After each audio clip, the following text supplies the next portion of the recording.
Good evening, TDN listeners and viewers. Good evening, TDN listeners and viewers, and welcome to the second episode of this week in interview for the year 2026. It's a pleasure to be here with you. As always, the Wednesday nights at 8 p.m. Eastern Time is the highlight of my week. I look forward to spending the hour.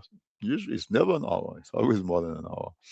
We've even been guilty of going over 2 hours, but we're trying to work on that and keep what we have to do within the hour.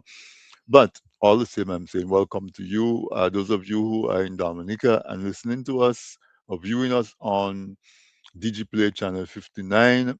Uh, RVR Jams Radio carries this week in interview live. So thank you to the management and staff of RVR Jams, as well as SBE Radio Online in Toronto. They carry this week in interview live. And so a very hearty welcome to you if you're listening to us on one of these media. Also, no matter where you're listening to us on tdntv.net, tdnradio.net. We are on Instagram, we are on YouTube, we're on Roku. If you haven't done so, please subscribe to our channel. Please like our channel, make a comment, engage. That way we can grow the audience. So what we started to do in the second half of last year, towards the last quarter of last year, really, we are doing once a month a program on sustainable agriculture and food production. My regular guest is Mr. Adrian Banis. He's not as yet backstage, but hopefully he will get there soon. In the meantime, you're stuck with just me. But this is the second episode for 2026, but the first episode of sustainable agriculture and food production, where we're trying to really make agriculture great again. That's our version of MAGA. That's a positive version of MAGA. Every every tweet, every I don't know, Mr. Jekyll and Mr. Hyde, or whoever, Dr. Jekyll and Mr. Hyde. Yeah. So we are the good part of MAGA. We want to make agriculture great again. Food production is key. We think I think at least that a big part to what's going on, what the region is experimenting with or experiencing right now, the one of the answers is to become self-sufficient. And the most important way of becoming self-sufficient is becoming self-sufficient in your food production, and we need to do it in a sustainable way. And sustainable in my book means environmentally friendly, but also soil friendly. We've done programs on soil, and you know how many millions of years it takes to create soil. And so when we farm and we use the nutrients on the soil, we have to make sure that one, we're not depleting it, and if we deplete it, we will farm in such a way that we can replenish it, but also that we preserve it. I mean, one of the most heartbreaking thing that I experience every so often is that when it rains in Dominica, we see our waterways brown, which means that our topsoil is getting washed out into the waterway. The other thing is how easily we use up land to quote unquote put a parking lot to do housing. International airport takes hundreds of acres of land to build an international airport. Not that an international airport is not important, but I think there are better ways to do it. And of course, we see the whole debacle that's going on in Debonche, that area in Dominica, where we have so much degradation of the environment, pollution, I would say desecration of our rivers, of our forest reserves, our mountains. And I really, is heartbroken. I'm heartbroken when I see all of that destruction. It just seems like it's happening without a plan. Excuse me. And I'm not naive to think that you cannot touch a blade of grass for development. But what I'm saying is that it doesn't have to be mutually exclusive. It shouldn't be development or a river. It can be both. And I think we have enough information and enough know-how, enough technology, enough experts that we can do much better. We can do so much better.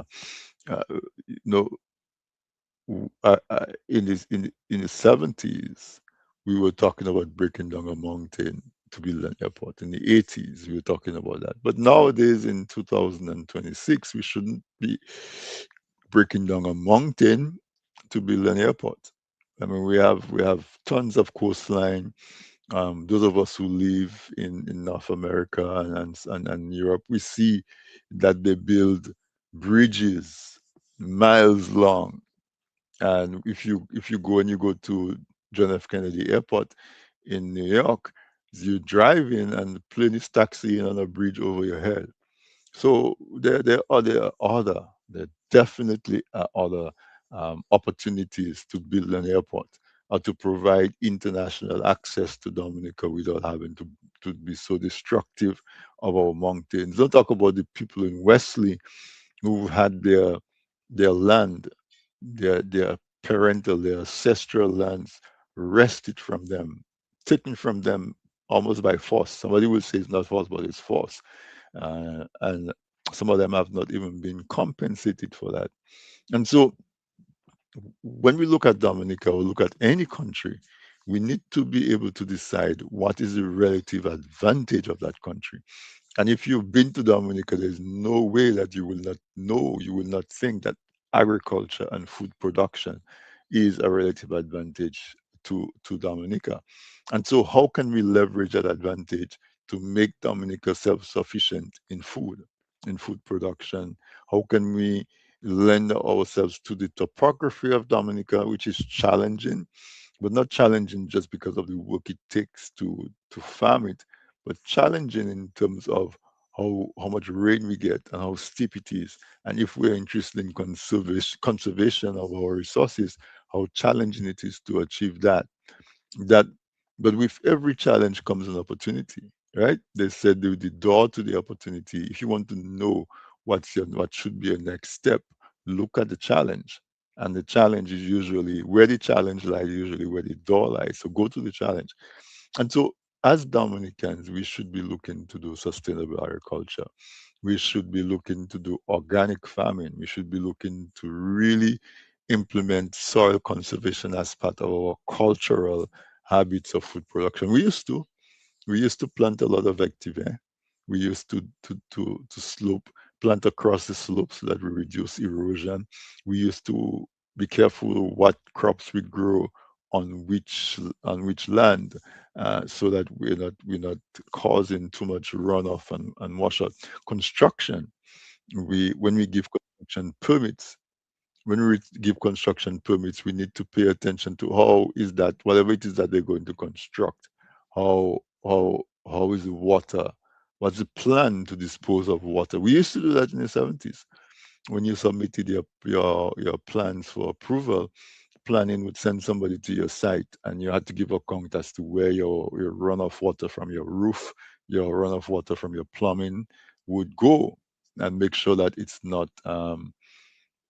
destroying or the environment. I work in construction in the US, and we take that very seriously. If you're doing construction next to a waterway, a river, a lake, or whatever, we do you take bales of straw, right? And you line it up along the edge of your construction or wherever in your construction that you have the threat of the sedimentation, and you put that there so that it can block the runoff of sediments. And then if you have any drains or anything that leads to a waterway, you would put a fabric mesh on that so that whatever water that leaves your construction site, it is strained so that the clear water, well, close to clear water can go through and the sediments can stay back. You don't want to pollute your waterways. So as we practice sustainable agriculture, we really have to bear in mind our techniques that we have for conservation of our land and for replenishment of nutrients in the land. I see my guest, I don't know if you call him a guest or if he's a co-host at the time, because he's coming back every month, once a month. And so after a while, he becomes home people, right? For guests is in your home, they a guest for the first day, the second day, by the third day, they're home people, right? They're no longer guests. But anyway, I mean, welcome. Let me take a pause and welcome my friend. uh, Adrian. Adrian, welcome to this week's interview. As usual, I look forward to our conversation tonight. Yes, good evening, Tony. How you doing, man? I'm doing well. I'm doing well. How are you? I'm good, man. Good evening to everybody. Good evening, all those of you in the radio land, whether you are in the Midwest or you are in Canada or you are in Dominica and the Windward Island. Anywhere you are, I want to say it's just good to be a part of you tonight. It's always great to have you because we have good conversations. Um, because tonight when you're on, we're talking about food, all right, and we're talking about sustainable agriculture. We're talking about food production, and so you have developed your life around agriculture, around um, the industries that associate with agriculture. And I think what you demonstrate, Adrian, is the natural progression that we should follow from sustenance, subsistence agriculture, where you just have a piece of land, you grow some potatoes and some yams, some bananas, so you can feed your family, and maybe you give your neighbor some, so when your neighbor go and see, they give you some fish. I think the natural progression to where we see farming as a more viable way of living, because now families have more responsibilities. When we were growing up, nobody had a mortgage. Everybody built their house with their neighbors. Um, and so they didn't have a mortgage. When we were growing up, we didn't have electricity, so we didn't have a light bill. We carried our water, so we didn't have a water bill. But now people have light bill, they have mortgages, they have water. So if you're doing farming, you now have to find ways to make your farming not only feed your family, but also be able to provide revenue to take care of those other expenses. And that's what our program is really about, is we call it MAGA. We call it MAGA, make agriculture great again. Make agriculture great again. And in that sense, making it so that we can make a living from our agriculture. So Adrian, tonight we said we were going to discuss value added, adding Yes. value to the primary agricultural product. So I'm going to give you the mic and the opportunity to talk about just added value, whatever aspect you want to talk about, and then we will dive down a couple of veins and flesh it out a little bit more. Yes, tonight we are talking added value because well, we have to take it way back and look at a little history when um,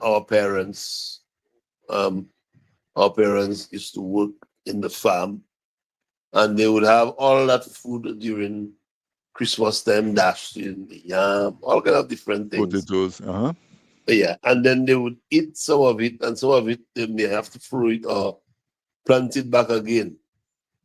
But as time evolves and we continue to grow, you find persons discovering there are other ways that we can store food and we can store it for long periods.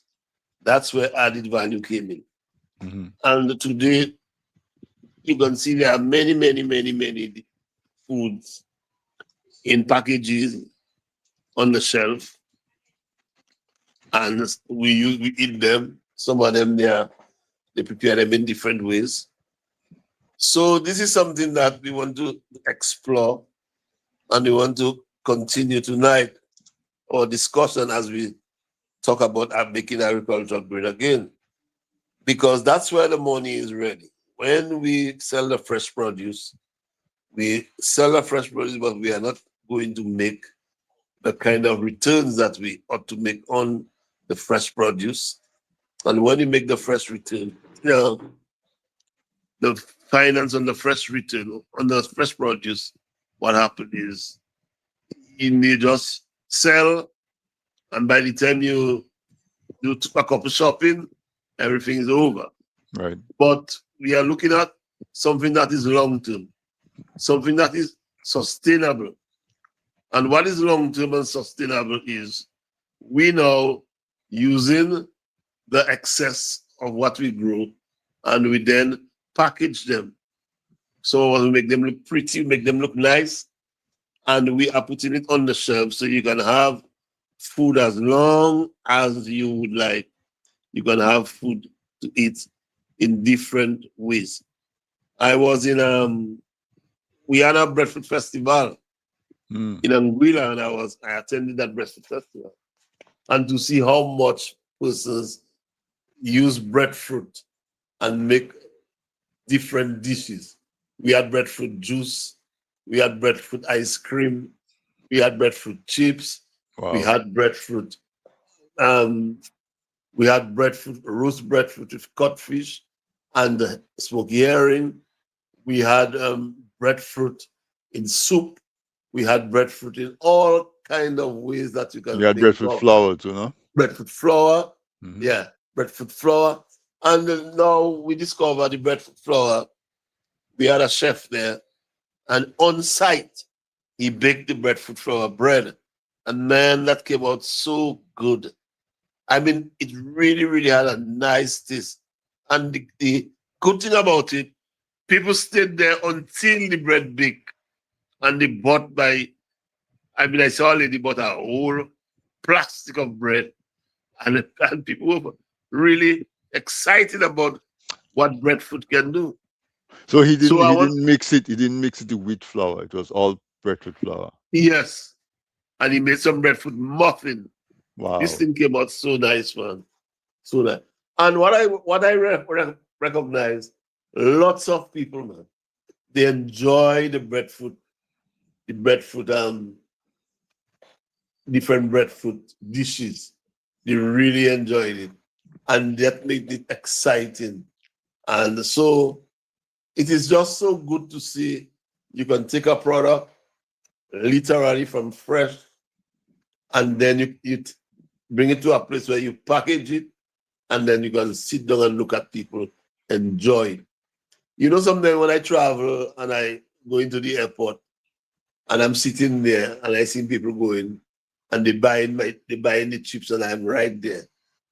And then when they buy the chips, the way they eating it, man. And I sit You, there and I you, smile. I say, you feel yes. proud. Yeah, you feel I very feeling proud. so good, so proud. And they doesn't know it's me. And I Right. they're watching them. So that tells you that we can prepare food in different ways and make it palatable for people that they can enjoy it, whether they are on the plane or they are in the airport or they are at sea, anywhere that they go. And that is what we should aspire to do right now in our agriculture, making our agriculture sustainable by adding value to Adding our product. value. Right. And so I'm listening to you talk about adding value. And I mean, to really break down the concept is that if you just do primary agriculture, so as you talk about Christmas time, you have a lot of yams and so on, it means that our food is seasonal. So Yes. when yam ripe, you or whatever they say, you have yam. Then your peas bear, you have peas.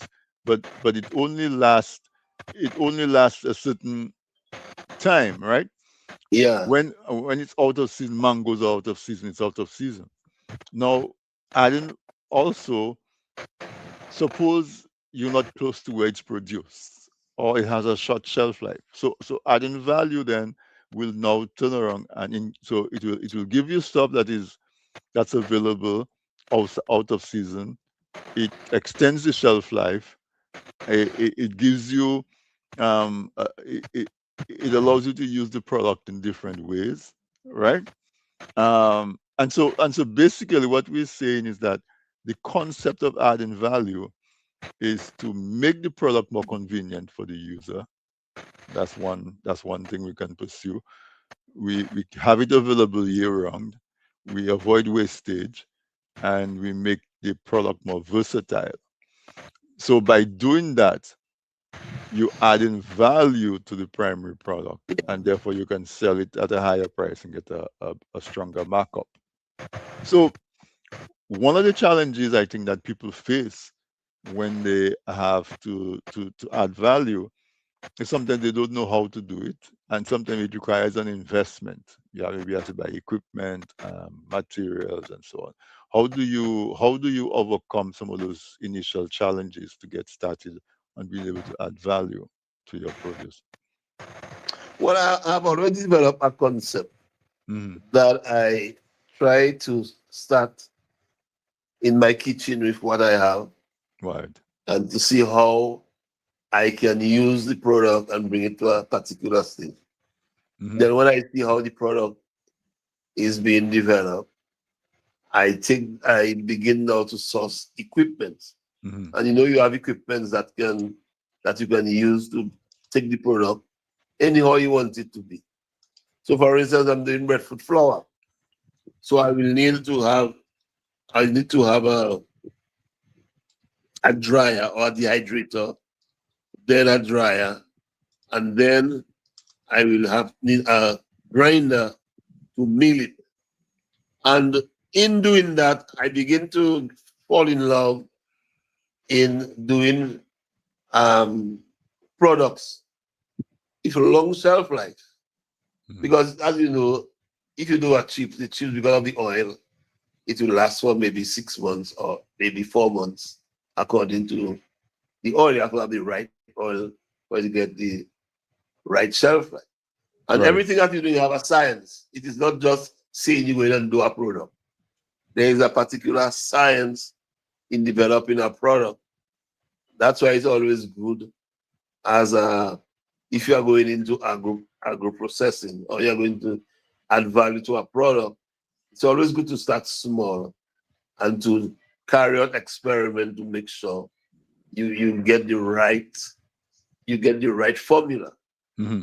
I remember I was attending a workshop on product development, and then a guy had a pepper sauce, and the pepper sauce was watery, and he was wondering how we get the pepper sauce to come to a place where it becomes stable and it becomes thick.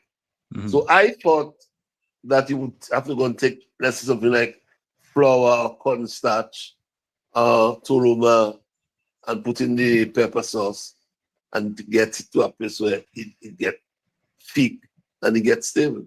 You get a consistency to it, yeah. Right. But the tutor, the one that was teaching us about the formula and how to develop the product, he took a simple thing that is a hand blender, right? A hand blender. And he just put it on and he just stirred it up with the hand blender. And as it's being stirred up, so the thing get thick and it gets stable. And you know what he said? He said, if you have doing a product, all you need to do is just play with it until you get it to where you want it. That thing I've never left my mind, I've never left my mind. If it had one thing I took home with me was that play with it until Experiment, yeah. you get it to where you want it. And I have adopted that principle. And it works. It works. And then another way that you can also know whether your product have a good shelf life after you process your product, you put a date and you leave it there. And then after time, if you want to go and say, okay, I'm leaving there for 3 months or 2 months or 1 month. After that, you taste it or you use it to see whether that product is doing well. Like now, I do not have to go back and test my flour. I know exactly what to do to get my finished product, and my flour can last for about a year, even 2 years. What kind of flour are we talking about?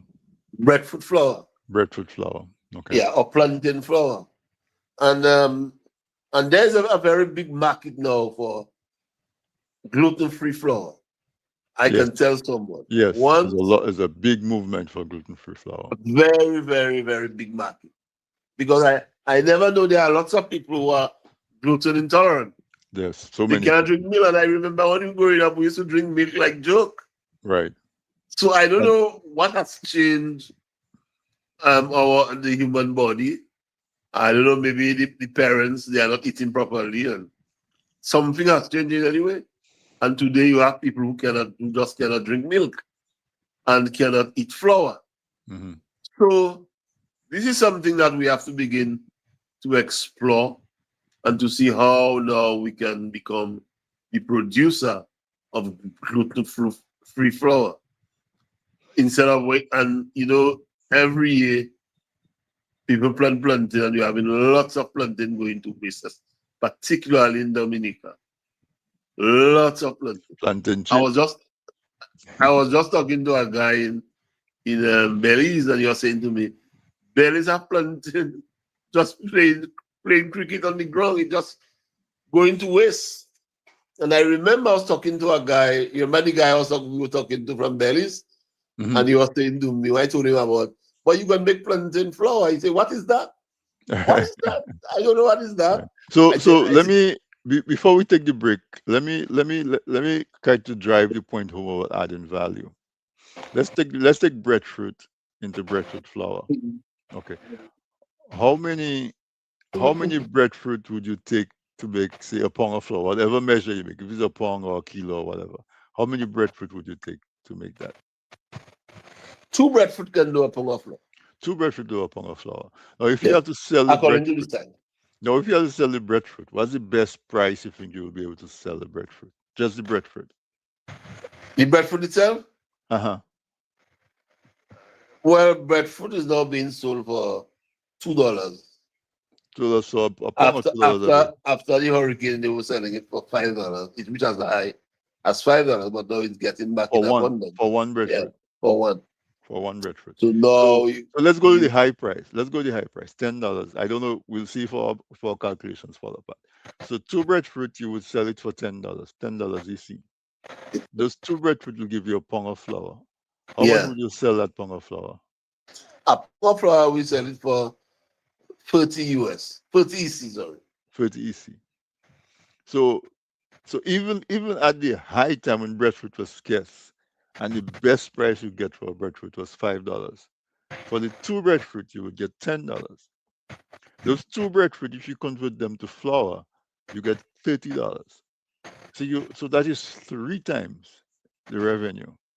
I just wanted to put that example on there so people can see Yeah, what we mean when we talk about adding value. You three times your revenue. Of course, there is some cost associated with yeah, converting it from, there's some time and there's some equipment. But if you think about it properly, if you three times, okay, at one pound of flour, we say, okay, you have $20. At $20, you have all kind of expenses. But if we go to 100 breadfruit, right? With 100 breadfruit, the best you can probably get is $500. That same 100 breadfruit, right? At $500 for 100 breadfruit. That same 500 breadfruit will give you 50 pounds, 50 pounds of flour. 50 pounds of flour at $30 a pound is $1,500. So you've just made $1,000 more. So you understand, when we talk about adding value, that's what we're talking about, because you can scale, and you don't have to worry about your breadfruit ripening on you, or it's spoiled and you have to throw it away and so on. Look, one of the audience, Soph, says in New York it's $2.50 US a pound of breadfruit, and the average breadfruit weighs, I think, like 3 pounds, about 3 pounds. all right. So it's at 750 US, right? But when you go to the floor, but then you have transportation from Dominica to New York. But so, folks, that's what we talked about when we talk about adding value. It's finding a way to take the raw primary product and add value to it, convert it into something else, right? And then you add that value, and it becomes now increased revenue, increased profitability for your farm. Adrian, I'm going to take a break right here. And when we Yeah. come back, we're going to continue talking about our conversation on food production, sustainable agriculture, and food production with my guest, Mr. Adrian Banis. Stay tuned and make sure you're here on the other side of the break so we can continue educating you about the whole uh, idea of adding value to what you produce from your land. Stay tuned.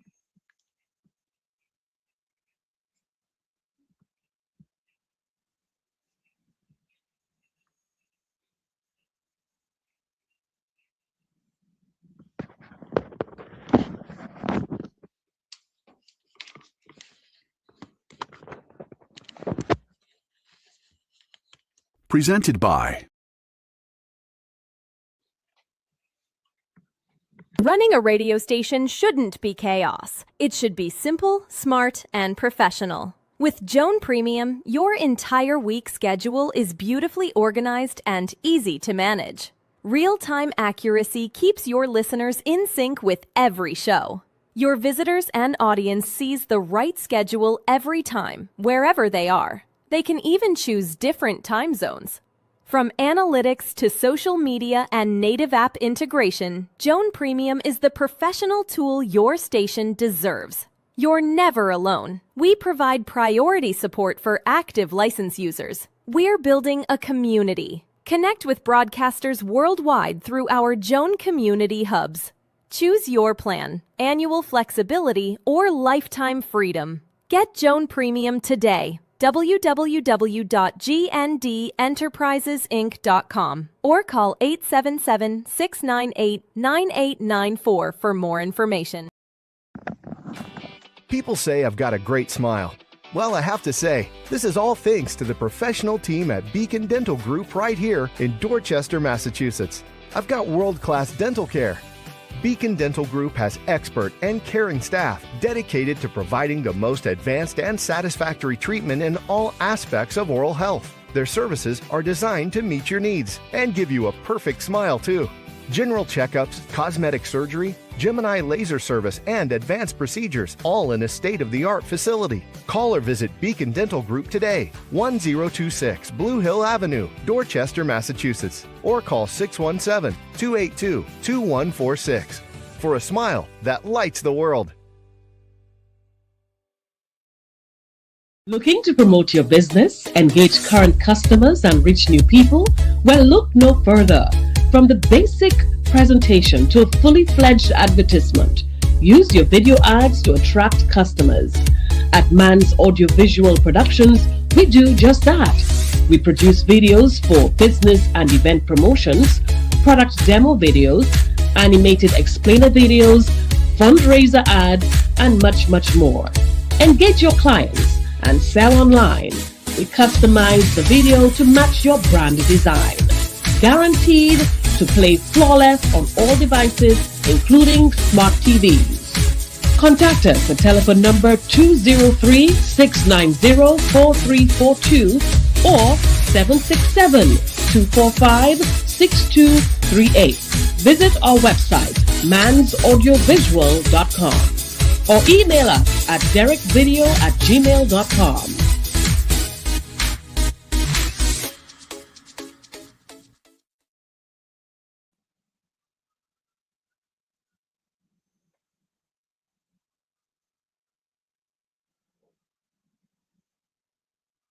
All right. Thank you so much for staying with us through the break, and thank you to our sponsors who support us week after week on this week in interview.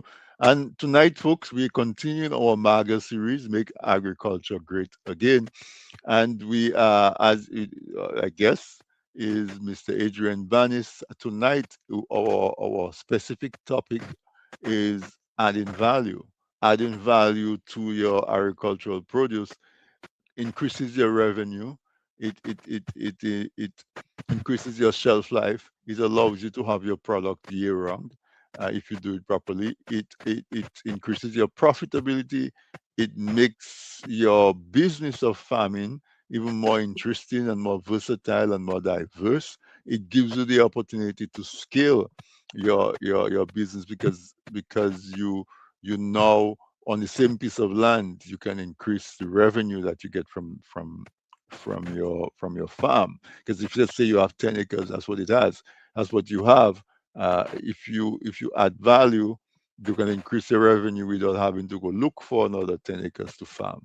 And so, Adrian, before we took the break, we had just done a little calculation that demonstrated to folks what we talk about when we talk about adding value to the customer, not only by making money, but making it more available and more convenient to the customer, and giving the customer the opportunity to enjoy your product in different ways, but also for the farmer provides the opportunity for enhancing and scaling up your business. So we spoke about breadfruit, and specifically we talk about making breadfruit chips.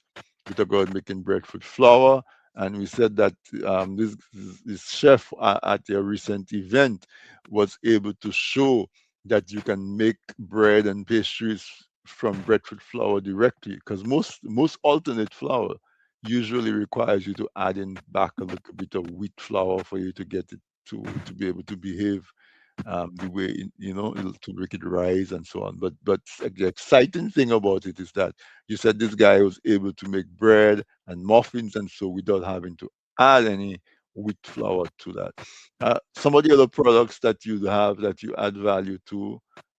I know you make plantain chips. If you want to talk about that. Um, Also, I know traditionally we take cassava and we make farine, we make cassava bread. So, talk to us about plantains or other products that you use to process, adding value by processing. So yeah, so you have plantain, banana, you have one you call cocoy. I try to remember the English name for cocoy. And Cocoy can make a very good cereal. oh yes, Yeah, very good cereal. And today somebody was saying to me that a guy from Haiti said when he came to Dominica, he saw in Dominica we give cocoy to pigs, and we do not eat cocoy, and he was surprised because in Haiti they use cocoy for all kinds of things, and they do cocoy, they do cereal with it, and they also do cereal to feed babies. So cocoy is a very good flour. I did it some of the other already. islands, not tripping, but some of the islands call it blogger, just so because we have folks from the different islands listening. Some of the islands call it Okay. blogger. Okay, but go ahead. Well, so we have cocoy. Hmm. And then you have dashing, but dashing makes a very, very nice flour. I made some dashing flour, cheap some dashing flour the other day. And then I did some dumpling, man. I was surprised to see how the dashing flour mixed with a little bit of brown flour or a little bit of white flour, how it came out so nice. Wow. And the color it was just amazing. Okay. And then you can do different things like you can do snacks Hmm. from banana, ripe banana. You can use mango. You can use all the different fruits that you have Hmm. and create a snack. And the other day I was saying, A dried my fruit. daughter, and I- my daughter and I we were talking, and we're talking about the excess lettuce. Hmm. And I tell her, boy, you think you're gonna dehydrate some lettuce and then grind it and have a lettuce powder? You're gonna explain the bread. She Uh-huh. say, yes, I think it can work. So did you try? Have you tried it yet? No, I'm trying that I, yet, but I I I just want to I think want to see what it comes out like. it. I want to see what it comes out So like. you got a You know, moringa powder. in the US they have something that they call vegetable chips, but it's not vegetable chips. When you eat it, it's not it's something artificial. Maybe they put a little bit of vegetables in it. But you're talking about actually drying the vegetables and having Yeah, it like a chip. Okay. Mhm. yeah. So everything that you eat fresh, you can use it to make to add value to it. Add value. Seasoning pepper sauces. You can do Hmm. seasoning pepper sauce. You can do green seasoning. You can also do wines. I made a wine and it's 3 years now. For the Christmas, I brought it out for testing, Hmm. and I was amazed and taken aback to see how the wine it can compare with the wine that is upon the shelf. I, What did you use to make it? What fruit? and passion fruit, I use Passion. passion fruit and pineapple. Wow. Yeah, My and I mother made used it. to make mango wine and plantain wine. Yeah, And one year I think right. she made hibiscus wine, the hibiscus flower. Okay. And I made some. So I made some guava wine. Wow, that's different. So right now I'm trying. I'm going to make some breadfruit wine. I'm going to try the breadfruit to make some wine Hmm. to see how it's going to come on. But there are lots of things that we can do to preserve our foods and to have it even when you don't have anything. Like for instance, sorrel. Hmm. You can do sorrel, and then after the sorrel season, you can have sorrel till the next season. Right.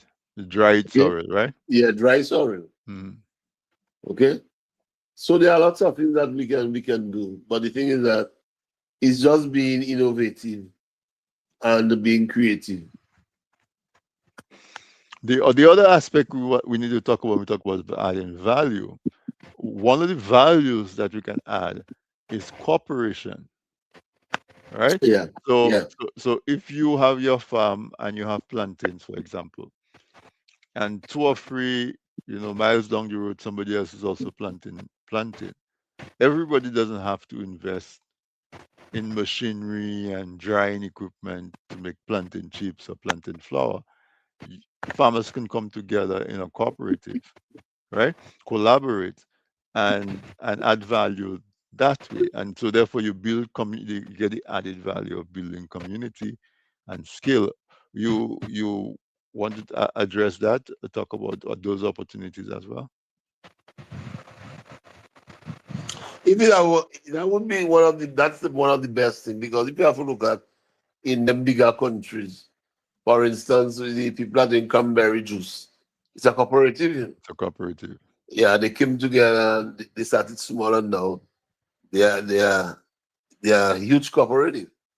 But what you find is that because of maybe we are in the small countries, small, and they like to call us developing countries. Persons want to have their own little territory because I want to feel well. I make 100 cocoa and I sell it, I get $100 in my hand. So I can go and buy. Another one checking, I make 200, that is mine. But they do not understand well if all of us come together and you bring 100, I bring two, that one bring three, that one bring.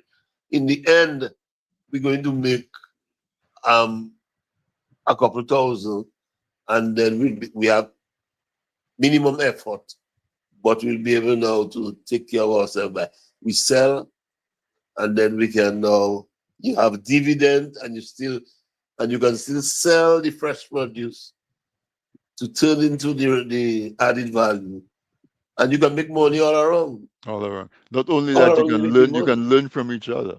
right, and you can learn from each other, right, Because somebody down the road might be trying, you might be struggling with something, and your neighbor down the road solved that problem because maybe he went to a seminar like you and he learned that all you need is a hand blender for the pepper sauce. But yeah, so cooperating with your neighbor shares that experience, it shares that learning, it shares the technology. Not only that, if you're going to, let's say, making pepper sauce, you're going to buy 100 bottles. You have to go in the retail store and buy 100 bottles. But if 5 farmers come together and they're buying 2,000 bottles, you can go do that as a wholesale, right, and you save that way. So adding value also promotes collaboration and cooperation among farmers.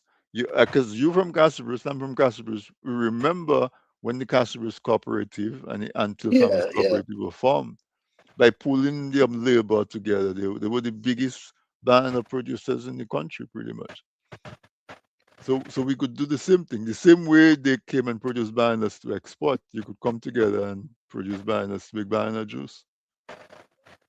or banana chips or plantain chips or that, and learn from each other and cooperate with each other. So if something happens to you, you get in an accident and you cannot work for 2 weeks, your fellow cooperative people have the incentive to help keep your business up because everybody benefits from each other. And so that's another value that we add in, because Yeah. the collaboration lends to all kinds of benefits, for folks. So Yeah.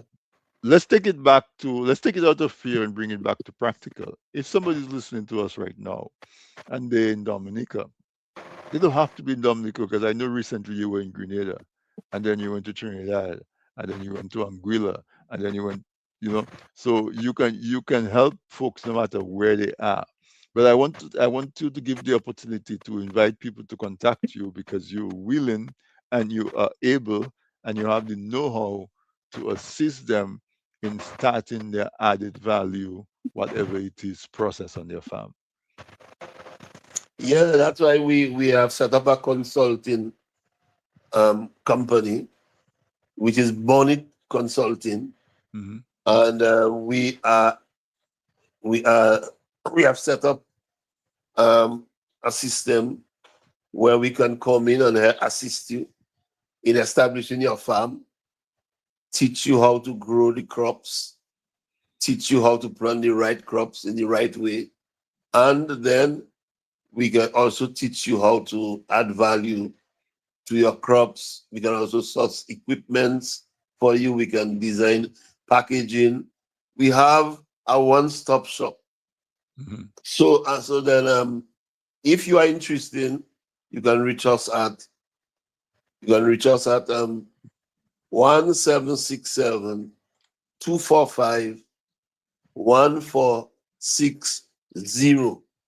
You can reach us there. And you can WhatsApp me and we can have a conversation and we can organize and make an appointment. And soon I am going to set up a platform, uh, agricultural platform, well, a learning platform. So we can do some courses with you online. And then, if you would like, you can come on our farm and we'll be able to do the practicals there. So maybe in the next 2 months, we will open it for registration. We will give you a reasonable fee and you can follow the courses online and especially climate smart farming, and also we are looking at added value and we are looking at farm establishment, different different areas of developing your farm into a sustainable farm that can bring money for you year round. As you go every year, you are able to make and you are able to have income flowing daily. Yeah. And then you're able to provide some employment. You get the Yes, opportunity to get a young person to come work for you, right. and you can mentor them and tutor them and make agriculture sexy again, or make agriculture great Yeah. again, because folks, it's not a track. Well, if you like it, you like tilling the soil and producing your food, and you get satisfaction from harvesting your peas, harvesting your yams, your breadfruit, and so on.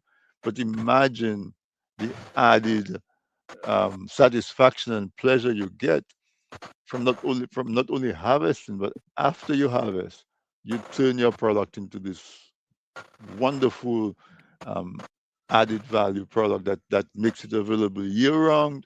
That you can be like Adrian, and you're sitting in the airport and you see somebody eating your chips. What's the name of your brand of your chips? Tropical munch, Tropical Bunch. And you have plantain chips, and what else? Breadfruit chips, breadfruit and banana. plantain, breadfruit, and banana. And then You I'm producing the best cocoa stick in on the universe. Yes, I get it. Yeah, your cocoa is receiving a lot of reviews on the market. So again, if you visit in Dominica for Carnival, make sure that you contact Yeah. Adrian in advance so he can have some cocoa ready for you to get when you're coming back up. And I see Dr. Thompson Fontaine is in the audience, and he's saying thanks for the focus on agriculture. That's the way forward for Dominica, and I agree with that 100%.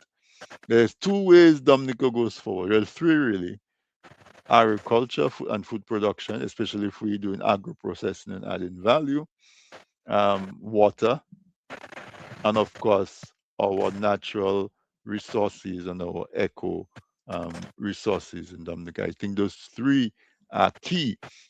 Before I give it back to you for us to close up because we're approaching the hour, the biggest example of added value was Dominica coconut products, Yeah. where farmers were able to sell. First of all, they added value to the coconut by making it into copra, and then they would sell that copra to Dominical coconut products, and they would turn it into oil. They put it in soap and all of these other personal care products, to the extent that eventually they were giving so much competition to a global company like Colgate Palmolive that Colgate Palmolive had to buy them out. All from the concept of agro processing. And I mean, it was hundreds of millions of dollars. I think it was like 99 million or something like that. They sold it to for Colgate. Um, and I worked for Colgate Palmolive in Dominica after they bought over DCP, and I can tell you that a Dominican product used to dominate the markets in Jamaica, in Barbados, in Guyana, in Trinidad, all from taking our dry coconuts and bringing it to a central processing place, adding value to it, and exporting it. And after the government, um, Dominican Coconut Products was the highest, largest employer of people in Dominica for years. A lot of folks, a lot of the development in Dominica came from that agro processing. So I agree with Dr. Fontaine when he says that's the way forward. But we have to bring it into the 20s in 2026 and use all the technology and all the data and all the knowledge and science that is available to enhance it and to make agriculture great again. Adrian, I'm giving you the opportunity to make some closing Yeah. remarks. So I hope Dr. Fountain, and I'm very happy that he's in the audience.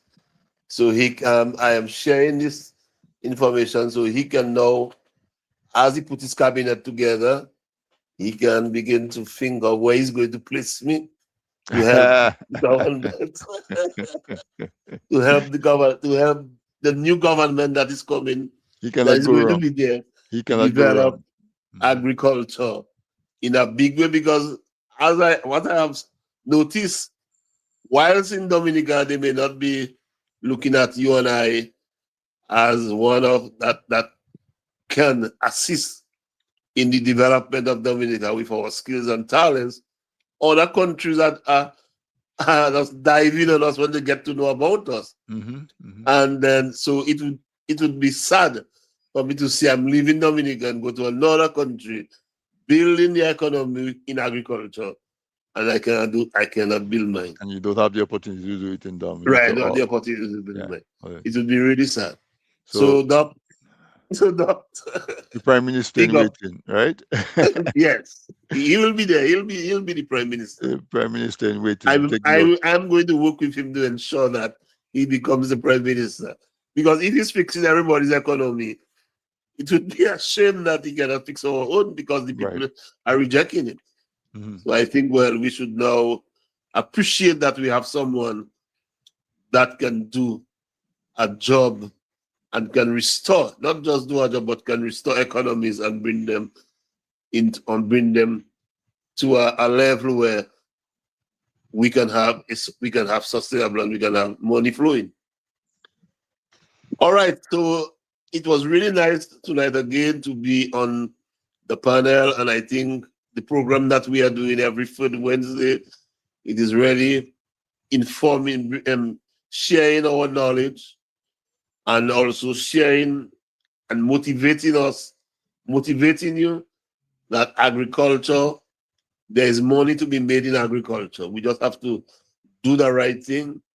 We just have to meet the right persons, and as we meet the right persons, that we are going to see how we're going to move agriculture great again in the Caribbean. Because right now, I'm telling you, governments in the region, they do not know what to do. They are confused when it comes to agriculture because of what is happening on the global front. Yeah. And so this is a perfect opportunity for us, as they have been calling us in the developing state, to show them that we don't have to depend upon them.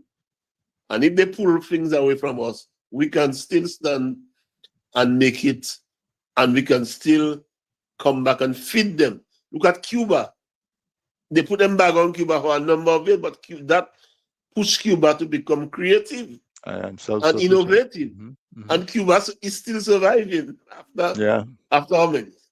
60 something years. Yeah. So But so that tells us we can do it. All we need to do is to put our efforts together and our resources. And then we will see how agriculture can become sustainable in the region. I think we are now establishing a new farmer organization that is called Caribbean Farmers Without Borders. And this is a new organization that we are now looking to establish. And this is one of our dream, one of our goal, to make agriculture great again in the region. So we are looking to work with farmers. And if you are a farmer in the audience, if you whatever way you can contribute, whether financially or you have a suggestion, you have an idea, you have a formula, you can give us that formula and we can develop it for you.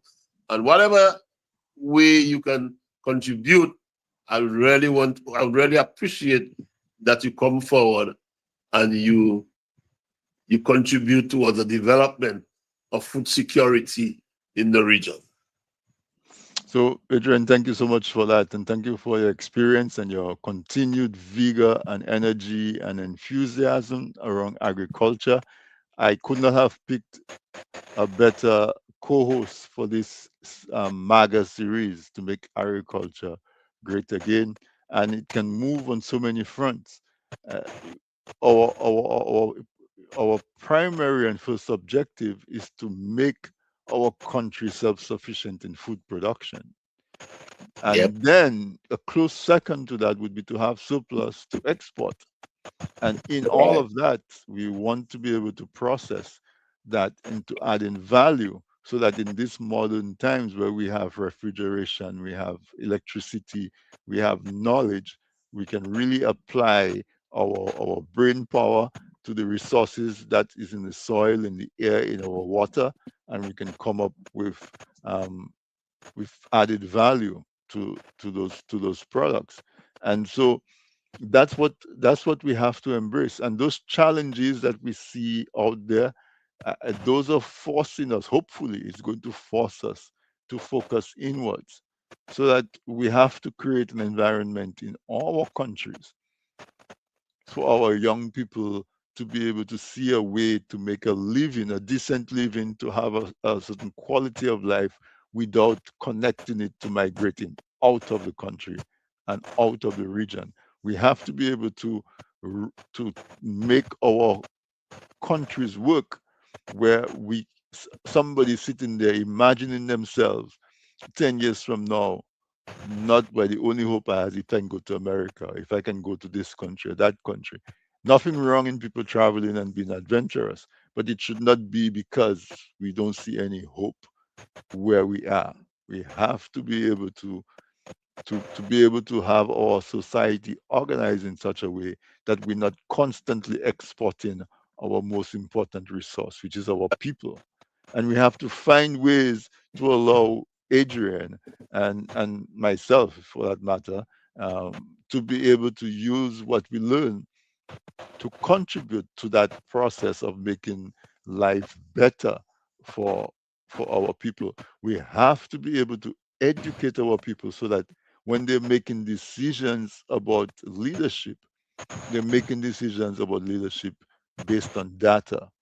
They're making decisions based on leadership, on evidence, on what's happening to them. not what somebody is saying because they have flowery words, or they're smooth talking, or they smile at you, or they give you a very temporary gift. We have to be able to educate our people, which is the objective of this weekend interview. Really, is to give people the information and the confidence that they can make decisions based on the information we give them. We cannot tell you what to think, we cannot tell you what to decide, but we want to be able to make sure that the excuse you have is not an excuse of lack of knowledge, that we want to bring the knowledge. And so, with that in mind, I want to remind folks that this week in that TDN radio really is all voluntary. We have a lot of announcers, nobody gets paid. And so, if when you finish adding up all the gifts that you got for Christmas and for New Year's, there's a couple extra dollars left over. Don't hesitate to make a contribution. We'll appreciate it. It helps to buy equipment. And sometimes, there's a lot of other expenses, subscriptions, and so on that we incur. And so it's on the screen. You can make a small donation. And also the amount doesn't matter. Just the fact that you find us important enough to make a contribution means a whole lot to us. We've been doing this. This is the 16th year of this week in interview. 16 years, and so we've been here. We were here for after tropical storm Erica, especially after Hurricane Maria. We're always here. We're independent, and we make ourselves available to every and anybody. It doesn't matter your political affiliations, your religion, as long as you're not being profane and obnoxious and whatever, you're quite welcome here. We feature so many people with businesses. We give them the push so they can get their business known and their books and so on. So if you have a couple extra pennies, we would appreciate one of them. It would, as I said, it would go a long way to keeping us and sustaining us. So, Adrian, until the next time, which is the third Wednesday in February, Yeah. I wish you all the best and continued success in your farming and keep that mind going. And I look forward to sample what you're going to make from those extra lettuce leaves where you're going to dehydrate and process. So my brother, good night and have a great week. Thank you very much, man. I really appreciate it, man. And I really appreciate our relationship. I want to say to you, man, since we have met, I think we have already created a great bond. And that's what life is all about. Great Definitely. minds, and when great minds meet, we always create a synergy or an energy Yeah. that can impact lives. And you That's never how know what those relationships develop, what develops right. from it, who we Yeah. inspire, what to inspire. And so thank you also for that as well. You're welcome, my brother. Okay, thank you.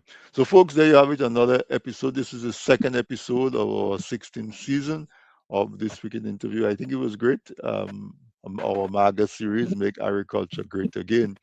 And we will do this again on the third Wednesday next week. Um, I also have another series that we're doing, monthly series. I'm having Alex Bruno as my guest, and we're going to be talking politics and economics and social stuff and statistics and data and everything else that Alex likes to talk about. I'm bringing him on once a month to spend some time with me on this weekend interview. So that's happening next week, Wednesday. Mark your calendar. You don't want to miss that one. There's so much going on with the travel issues and and and and um and the election that just announced in Barbados and Carnival Calypso. Alex used to be a Calypsonian. I don't know if he still is. So it should be a wonderful conversation that I have with Mr. Alex Powell Bruno next week, Wednesday. And folks, until then, stay safe, and continue to take care of yourself. Even if I haven't done a health program for the year, don't wait for me to tell you to make your appointments to go see a doctor, make your appointments to do the different tests that you need to do to make sure that you're all set for a healthy 2026. All right, folks, good night, and we'll see you next week.